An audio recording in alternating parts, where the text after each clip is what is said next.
Hat trick hero ಕರುನಾಡ ಚಕ್ರವರ್ತಿ ದೊಡ್ಡಮನೆಯ ಕುಡಿ ಶಿವಣ್ಣ ಅವರಿಗೆ ಶಸ್ತ್ರಚಿಕಿತ್ಸೆ ಆಗಿರೋದು ಗೊತ್ತಿರುವಂತಹ ವಿಚಾರ. ಆಪರೇಷನ್ ನಂತರ ಈಗ ಜಾಲಿ ಮೂಡ್ನಲ್ಲಿದ್ದಾರೆ ಶಿವಣ್ಣ ಅನ್ನೋದು ಗೊತ್ತಾಗ್ತಾ ಇದೆ. ಅಮೆರಿಕಾದ ಕಡಲ ಕಿನಾರೆಯಲ್ಲಿ ಶಿವಣ್ಣ ಎಂಜಾಯ್ ಮಾಡ್ತಾ ಇದ್ದಾರೆ. ಪತ್ನಿ ಗೀತಾ ಶಿವರಾಜ್ ಕುಮಾರ್ ಜೊತೆಗೆ ರಿಲ್ಯಾಕ್ಸ್ ಮೂಡ್ಗೆ ಜಾರಿದ್ದಾರೆ. ಮೊನ್ನೆ ಅಷ್ಟೇ ನನ್ನ ಸಮುದ್ರ ನೀವು ಅಂಥೇಳಿ ಪೋಸ್ಟನ್ನು ಹಾಕಿದ್ರು ಜೋಗಯ್ಯ. ಸದ್ಯ ಸರ್ಜರಿಯಾಗಿ ಆರೋಗ್ಯವಾಗಿದ್ದಾರೆ, ಚೇತರಿಸಿಕೊಳ್ತಾ ಇದ್ದಾರೆ. ಸ್ಯಾಂಡಲ್ವುಡ್ನ ಚಕ್ರವರ್ತಿ ಜನವರಿ 26ರಂದು ಬೆಂಗಳೂರಿಗೆ ರಿಟರ್ನ್ ಆಗ್ತಾರೆ.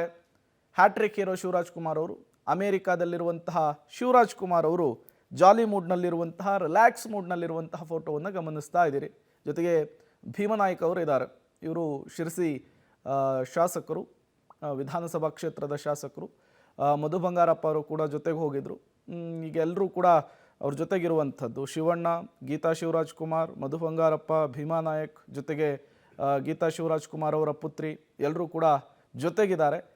ಜನವರಿ 26ಕ್ಕೆ ಬೆಂಗಳೂರಿಗೆ ವಾಪಸ್ ಆಗ್ತಾರೆ. ಪ್ರತಿನಿತ್ಯದಂತೆ ಅವರ ಲೈಫ್ ಸ್ಟೈಲ್ ಕಂಟಿನ್ಯೂ ಆಗುತ್ತೆ.